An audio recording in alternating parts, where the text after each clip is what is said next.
bafethu, so ngifuna ukukhuluma ngeMamelodi Sundowns ngale mali le kuthiwa izoyithola ku-FIFA Club World Cup ekuthiwa 1 billion.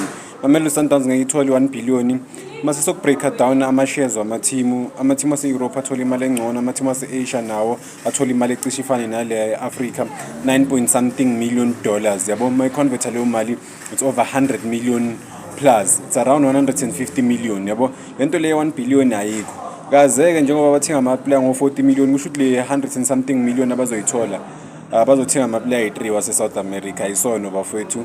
But-ke lento le 1 billion, I think abantu they blow things out of proportion, bathathe izinto ngamawala bacabanga ukuthi yonke le mali le yaku-World Cup bazoyidivide equally, kanti akwenziwa kanjalo. Uma ungabhekana ku-UEFA Champions League, like let's say if kunemali ekhona, so imali yokucater for ama-teams for i-tournament, imali ye-winner, imali yama-semi-finals, imali yanani, so iyadividiwa le mali le kube imali-ke ezinye izinto just to take care of izinto outside the field, yabo.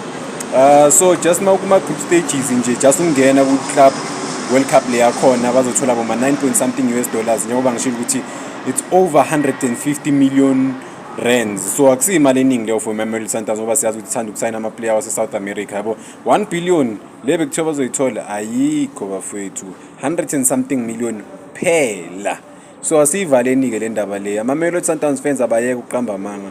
I think abantu kumele bakhiphe i-statement mase sebaconfirmile izinto, babone izinto ngokweqiniso, yabo, singaphaphalazi. 1 billion nix madoda.